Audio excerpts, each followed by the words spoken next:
Assalamualaikum warahmatullahi wabarakatuh. Selamat pagi, selamat siang, selamat sore, selamat malam.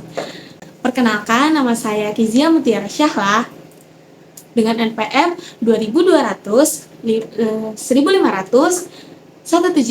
Saya dari Prodi Bimbingan dan Konseling Fakultas Ilmu Pendidikan dan Pengetahuan Universitas Indraprasta PGRI. Di sini saya akan menampilkan sebuah video mengenai konseling kesehatan di dalam lingkungan kerja. Silahkan disimak. Terima kasih. Assalamualaikum. Waalaikumsalam. Silakan masuk. Mari, silakan duduk. Sebelum kita memasuki proses konseling, saya ingin menanyakan tentang identitas kamu ya, nama, umur, bekerja di mana, atau mungkin masih kuliah atau mahasiswa. Boleh? Boleh Bu, nama saya. Perkenalkan, nama saya Muhammad Rayhan Fahri Bu. Saya dari PT Anugerah Adiboga Badi. Saya bekerja sebagai admin gudang. Mungkin itu aja Bu perkenalan dari saya. Admin gudang tuh seperti administrasi pergudangan yang dimana kamu tuh bekerja, barang masuk berapa Baik ya? Bu, ya betul Bu, Oke. itu seperti itu pekerjaan saya Bu. Kalau boleh tahu umur kamu berapa ya? Umur saya 23 tahun Bu. 23. Bekerja di PT tadi PT apa? PT Anugerah Adiboga Abadi. Anugerah Adiboga Abadi sudah berapa tahun? Dari tahun berapa? Dari Januari 2023. Karyawan tetap atau karyawan kontrak? Tidak Bu, saya masih dikontrak di sana. Belum Berarti bekerja tetap. selesainya tahun? Mungkin saya kontrak sampai 2026 sampai tahun 2020. 2026. Maaf ya kalau pertanyaannya intens. Tapi gaji di sana UMR atau di bawah? Kalau gaji di sana sih Bu, UMR sih Bu. Tapi cukup untuk kebutuhan. Ya namanya hidup di Jakarta Bu, ya dicukup-cukupkan saja Bu. Walaupun nggak cukup Walaupun ya, nggak cukup, Bu. ya kan? Ya. Kota Jakarta sangat mahal biaya hidupnya. Iya, ini sekali. Oke. Saya Kizia Mutiara Syahla. Saya di sini berperan sebagai konselor nanti yang akan membantu kamu untuk memecahkan masalah atau mengambil suatu keputusan. Jadi, gimana kabarnya hari ini? Alhamdulillah Bu, saya hari ini baik, tapi ada sesuatu hal yang saya ingin ceritakan Bu kepada Ibu. Oke. Saya boleh panggil kamu Mas Rehan? Boleh Bu, Atau silakan. mau Pak Rehan atau? Silakan, terserah Ibu aja. Oke, saya manggil Mas Rehan ya. Boleh. Karena kamu kedatangan ke sini untuk melakukan proses konseling, sebenarnya saya ingin bertanya, kamu tuh datang ke sini disuruh ada dorongan dari orang lain atau keinginan sendiri? Tidak Bu, saya datang kemari atas dasar kemauan saya sendiri Bu. Oh, keinginan sendiri ya? Karena Apa yang ada yang ingin saya ceritakan kepada Ibu. berarti yang membuat kamu untuk datang ke proses konseling ini ada sesuatu yang menjadi Iya Bu, dan benar. Itu yang mau membuat diceritain saya, gitu ya? itu yang membuat saya bergerak kemari Bu. Oke. Tapi sebelumnya udah pernah ngikutin proses konseling? Belum Bu, ini yang pertama kali. Oh, belum. Belum. Jadi sebelumnya saya kasih tahu dulu ya, nggak apa-apa, mengenai proses mengenai konseling itu apa. Baik Bu. Nah, Mas Rehan, konseling itu adalah upaya pemberian bantuan untuk memecahkan masalah atau pengambilan keputusan terhadap klien. Nanti agar klien itu bisa memecahkan masalah dan mengambil keputusannya dengan benar atau tepat. Baik Bu. Ya, Baik. jadi konseling itu kayak memberikan bantuan kepada klien. Baik Bu. Jadi saya harap kamu bisa berperan aktif ya, karena dalam proses konseling ini emang banyak asas ya. Yang pertama itu ada asas keterbukaan. Jadi kamu harus Jadi aktif saya harus cerita semuanya Ibu. Ya, jangan malu kalau mau cerita. Jadi gak apa-apa cerita, mau ada hal apapun yang ngeganjel, walaupun tentang hal-hal yang menurut orang tabu gak apa-apa, karena kan bisa jadi dari hal itu yang membuat kamu jadi ganjel hatinya gitu. Tapi ini Bu, saya takut permasalahan saya itu tersebar gitu Bu. Oke. Ke orang-orang lain. Takut ini ya, tiba-tiba kok orang ini tahu gitu ya. Bu. Tenang aja, proses konseling juga ada asas kerahasiaan. Iya Bu. Dimana nanti proses konseling ini cuma kita aja yang tahu, nggak mungkin tiba-tiba orang tua kamu tahu nggak? Karena proses konseling di Ada asas iya, kerahasiaan. ada asas kerahasiaan. Ya, Bu. Terus yang terakhir itu ada asas kesukarelaan, di mana nanti kamu tuh sukarela datang di sini bukan karena dengan orang Paksaan. lain, ya bukan karena keterpaksaan atau karena kamu tuh dipaksa sama orang lain buat datang gitu. Yang penting kamu sukarela dalam datang. Oke, apakah dapat dipahami mengenai konseling? Paham, Bu. Alhamdulillah saya paham. Kalau boleh tahu ada apa sih?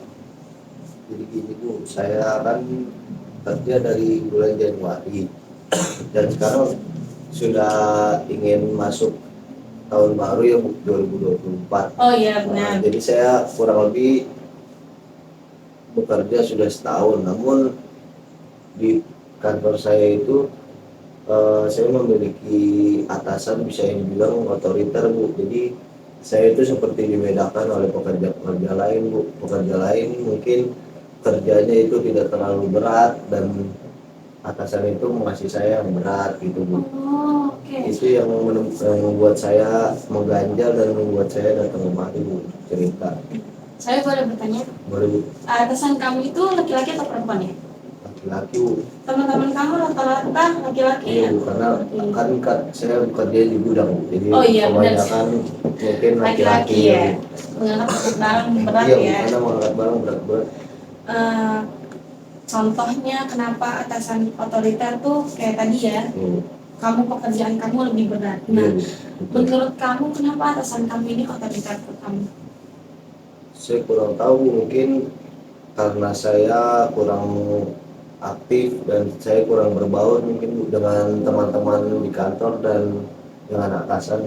Maka dari itu atasan menjadi otoriter kepada saya gitu Bu, karena mungkin nggak tahu Bu.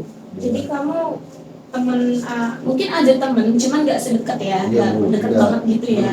Jadi bikin kamu asing sama mereka. Iya, Jadi betul. mungkin mereka mikirnya yang dia nggak mau Iya, bisa beradaptasi gitu iya, ya.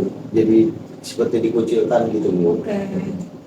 Tapi kamu beban pekerjaan tuh karena benar-benar atasan yang otoriter. Iya Bu, benar atasan yang otoriter itu. Setiap bekerja kamu diperlakukan seperti itu. Iya Bu, setiap bekerja saya diperlakukan seperti tidak adil lah Bu dengan yang lain-lainnya gitu. Seperti lebih berat ke saya gitu Bu, dibanding ke teman-teman saya yang di gudang lainnya. Tapi dalam pekerjaan kamu tuh ada proses apa namanya tuh kalau dipindahkan tempat ini. Oh ada Bu, kalau itu ada. Cuman saya tidak tahu Bu, saya tidak dipindahkan dan dia masih tetap ditaruh di gudang yang sama dengan atasan yang otoriter itu Bu. Tapi kamu pernah menjelaskan pendapat kepada ya, kepada atasan. Kenapa?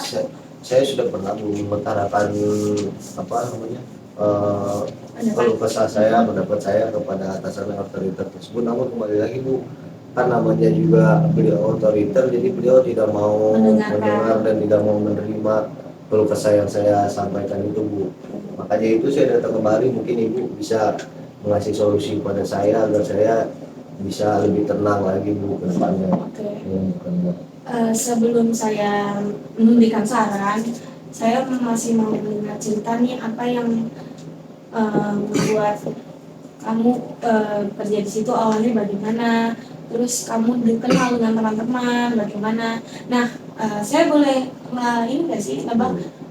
PT kamu tuh di bidang kuliner ya? Iya betul. Jadi misal Adiboga, Adiboga Abadi. Nah, jadi tuh kamu kayak mencatat, misalkan tepung berapa masuk kayak gitu ya. Kayak jadi bagian ngangkat-ngangkat barang sama bagian nulis gitu. Dan apa namanya Bu, di setiap ada sesuatu apapun yang kurang atau yang salah itu pasti yang disalahkan saya Bu, sedangkan di gudang tersebut kurang lebih ada 10 orang Bu yang bekerja di sana gitu. Namun atasan tersebut selalu menyalahkan saya Bu apabila ada sesuatu yang tidak benar gitu. Padahal belum tentu juga itu yang melakukan kesalahan saya Bu gitu. Makanya itu yang saya sebut atasan otoriter gitu. Kamu tadi bilang kalau kamu kurang aktif dan kurang berbaur ya. teman. Kalau boleh tahu kamu kalau sampai di tempat pekerjaan tuh jam berapa? Oh, kalau saya sampai di tempat kerjaan itu mungkin pukul 7 Bu. 7 pagi. Baik Bu, 7 pagi. Rumah kamu jauh atau dekat dari PT? Jauh Bu, kalau rumah saya itu di Condet Jakarta Timur. Iya. Sedangkan PT saya itu di Priuk Jakarta Utara Bu. Waduh, Jadi jauh dari banget ya. ujung ke ujung Bu. Mungkin saya berangkat itu sekitar jam pukul 4 Bu, agar tidak macet dan bisa on time sampai kantor gitu. Pagi juga ya. Tapi masuk pekerjaan ini jam berapa? Masuk mungkin jam 8 Bu masuk. Masih ada sejam Masih ada untuk 1 jam persiapan ya, persiapan. persiapan bekerja. Benar Bu. Jauh juga ya. Iya Bu. Apa jauh. ada nggak keinginan untuk ngekos atau mungkin ada mes, dia menyiapkan mes atau enggak? Dia menyiapkan mes Bu, tapi saya kan ada keluarga yang harus dirawat gitu, Oke, iya. yang harus ada adik juga yang harus saya temani. Kalau misalkan orang tua saya tidak ada di rumah, nanti adik saya tidak ada dijagain gitu Bu. Jadi saya lebih memilih pulang pergi ya karena itu juga Bu. Nanti kan di sana otomatis makan juga harus pakai uang, sedangkan gaji saya cuma UMR Oh iya sih. dan harus bisa membantu keluarga dalam gaji tersebut itu. Makanya saya lebih memilih pulang pergi agar lebih irit saja. Terus tadi yang kamu bilang nggak aktif, tapi pada awalnya saya bertanya kepada kamu on time pekerjaannya.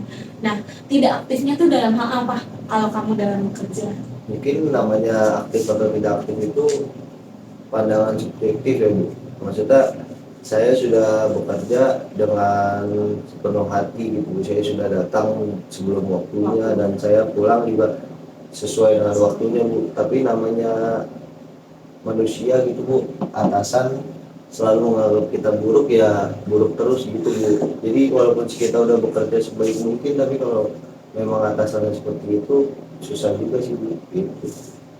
Sebelum kamu melakukan pekerjaan ini, apakah ada hal-hal pribadi atau sebelumnya kamu kenal dia, emang ada hal yang membuat dia sebegitu bencinya, sebegitu kesalnya sama kamu?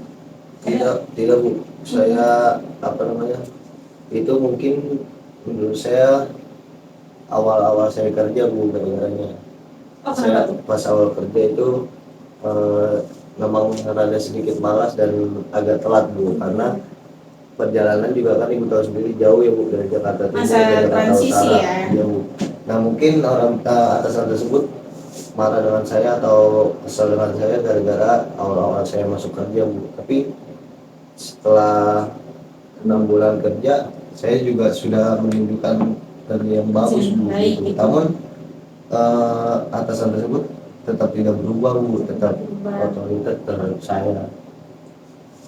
Jadi tadi ketidakaktifan kamu sama kurangnya nggak terbuka ya? Tidak berbaur. Tidak berbaur sama teman-teman. Kenapa emang kamu nggak berbaur?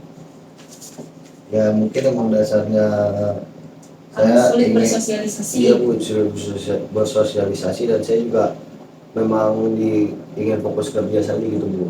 Nggak mau banyak mainnya ya? Nggak mau banyak main, nanti takutnya pekerjaannya malah jadi lalai gitu Bu. Oke. Jadi dari kamu maunya aktif bekerja, yang mau fokus nih kerja, jadi kamu nggak bisa banyak main-main bersosialisasi dengan teman-teman. Sebenarnya sosialisasi itu kan sangat penting ya, apalagi relasi yang luas, relasi yang banyak itu sangat penting buat pribadi kita. Nah, saran saya untuk yang tidak terbuka ini tuh, tidak berbaur ini tuh, kamu coba cari, kalau emang kamu tidak bisa bersosialisasi dengan teman kantor, coba cari sosialisasi, bukan relasi-relasi kamu berada di luar perusahaan. Apalagi tadi kamu merasa bahwa diri kamu kurang perhatian, maksudnya ditekan oleh atasan kamu kan, otoriter gitu atasannya, jadi membuat kamu tertekan pekerjaannya, hingga kamu tuh bisa jadi itu jadi alasan kamu gak berbaur karena kamu udah males, jadinya kayak yang overthinking gitu ya. Nah, bisa jadi karena itu mungkin kamu bisa bersosialisasinya di luar perusahaan, kamu mengikuti kegiatan, banyak nih kegiatan relawan pembersih lingkungan, relawan kayak PNII, mungkin kamu bisa mengikuti organisasi seperti itu. Sosialisasi sangat penting loh Mas, karena dari sosialisasi itu kita bisa banyak belajar tentang kehidupan. Dan ya mungkin itu Ibu sudah mengasih saya solusi tentang yang bersosialisasi. Iya, oke. Nah, yang kedua Bu, itu yang mengenai atasan dan otoriter itu bagaimana kita menghadapinya? Oke, tadi kamu jam sudah tepat waktu datang, Sudah tepat waktu. pulangnya sesuai dengan jamnya. Menurut saran saya, kamu itu harus mempertahankan kerajinanmu, walaupun kamu di awal nggak rajin tuh yang malas-malasan, yang tadi seperti kamu bilang, gak apa-apa. Itu kan hanya udah masa lalu ya. Walaupun ini masa lalu itu yang membuat masalah kita di sekarang. Pertahanin kerja keras kamu, rajinnya kamu. Misalkan kamu datang, misalnya masuk jam 8, kamu datang jam 7, sejam sebelum itu kamu persiapkan barang-barang. Atau nanti setengah jam kamu mempersiapkan barang-barangnya, jam setengah 8 kamu harus sudah mulai duduk di tempat pekerjaan atau memindahkan barang-barang atau merapikan barang-barang agar atasan kamu tuh merasa, oh ternyata dia sudah berubah, oh ternyata dia rajin ya, jam segini sudah datang, jam segini sudah memulai pekerjaannya, seperti itu. Dan terus mungkin tunjukkan ke atasan bahwa kamu tuh bukan apa yang dia pikirkan. Ya tadi dengan rajin, terus kamu mungkin bisa lebih awal memulai pekerjaannya dibanding teman-teman lain. Nggak apa-apa, karena rakit-rakit dahulu benar-benar ya. Mungkin ada yang ingin disampaikan lagi, apa yang membuat kamu ganjel banget gitu? Ya mungkin menurut saya sih hanya dua itu yang membuat saya ganjel, dan saya sudah bisa mengambil kesimpulan dari apa yang Ibu bicarakan, bahwa kalau untuk yang masalah berbaur, saya mungkin lebih banyak ikut aktivitas sosial Ibu, dan seperti yang Ibu bilang itu seperti PMII atau mungkin Karang Taruna Bu di sekitar rumah saya. Ya mungkin saya nanti akan lebih banyak belajar dari situ untuk bersosialisasi. Dan kalau untuk yang atasan dan otoriter, mungkin namanya manusia Bu, emang begitu. Saya juga bakal terus mempertahankan kinerja saya Bu yang baik. Saya tidak akan telat masuk dan saya akan bekerja dengan sebaik-baik mungkin. Jadi ya kesimpulan yang saya dapat ambil dari Ibu yang Ibu bicarakan tadi mungkin itu. Memang pekerjaan itu sangat sulit ya, entah kitanya yang tidak bisa beradaptasi, entah orang lain yang justru menekan kita, karena nggak mudah ya menyatukan antara pribadi satu dengan pribadi yang lain. Berbeda pikiran dong. Nah mungkin kamu tetap harus coba mensosialisasi dengan coba berikan pendapat-pendapat kamu agar nanti tuh atasan kamu tuh apa ya, luluh gitu. Tapi kalau boleh saya tahu, ada nggak evaluasi di perusahaan kamu? Untuk evaluasi di perusahaan saya itu ada Bu, per 3 bulan sekali itu dievaluasi.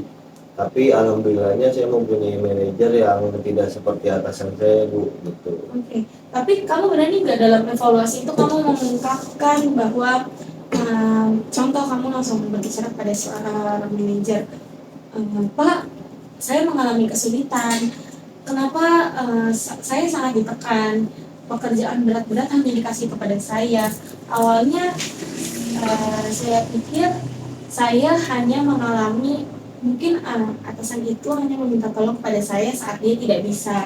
Tapi kenapa setelah ini saya terus, sedangkan teman-teman lain hanya duduk melihatin saya? Pernah nggak? Saya udah pernah bicara seperti itu, namun saya belum berani berbicara langsung kepada manajer saya karena takutnya nanti masalah ini makin besar gitu. Iya, takutnya nanti malah salah paham dan malah malah melebar kemana-mana dan malah makin lama Bu selesainya. Mungkin saya nanti kalau sudah memang waktu yang tepat dan saya ini juga sudah menunjukkan kinerja saya baik, mungkin nanti saya akan bicarakan hal tersebut di evaluasi kerja tersebut Bu. Gitu. Ada beberapa yang mengadakan evaluasi dan ada beberapa yang biasanya kotak saran. Iya Bu. Ada kotak saran? Ada Bu, tapi di sana karena namanya kita sudah kerja ya Bu, lebih baik berbicara langsung gitu Bu, biar supaya apa yang kita rasakan itu bisa tersampaikan langsung ke orang tersebut. Biar kita nyeprong ya. Iya Bu, kalau menurut saya melalui kertas itu kurang karena tidak berbicara langsung. Berarti kamu harus melakukannya melalui evaluasi. Itu Bu. Nah, gimana perasaannya sekarang? Alhamdulillah Bu, terima kasih banyak. Saya sudah merasa lega Bu, hati saya sudah bercerita kepada Ibu apa yang membuat ganjal hati saya di pekerjaan saya Bu. Alhamdulillah kalau begitu mungkin proses konseling ini akan membantu kamu dalam memecahkan masalah atau mengambil rencana ya, Betul. rencana yang baik atau memecahkan masalah dengan sebaik-baiknya. Betul. Tapi kamu dengan mengikuti proses konseling ini terbantu kan? Alhamdulillah Bu, terbantu. Saya tadi sudah mendapatkan 2 jawaban dari Ibu. Apa yang bisa melakukan? Iya betul Bu. Saya harus nanti saya ambil keputusan yang baik ke depannya Bu, untuk agar pekerjaan saya dapat berjalan dengan lancar. Oke, baik, jika kamu merasa sangat terbantu, mungkin proses konseling diakhiri di sini. Baik. Bu. Terima kasih banyak Bu sudah bersedia mendengarkan cerita saya. Sama-sama, karena profesi seorang konselor memang memberi bantuan kepada seorang klien. Semoga bermanfaat dan sekian sampai di sini. Waalaikumsalam. Saya pamit Bu. Silakan. Oke, terima kasih ya.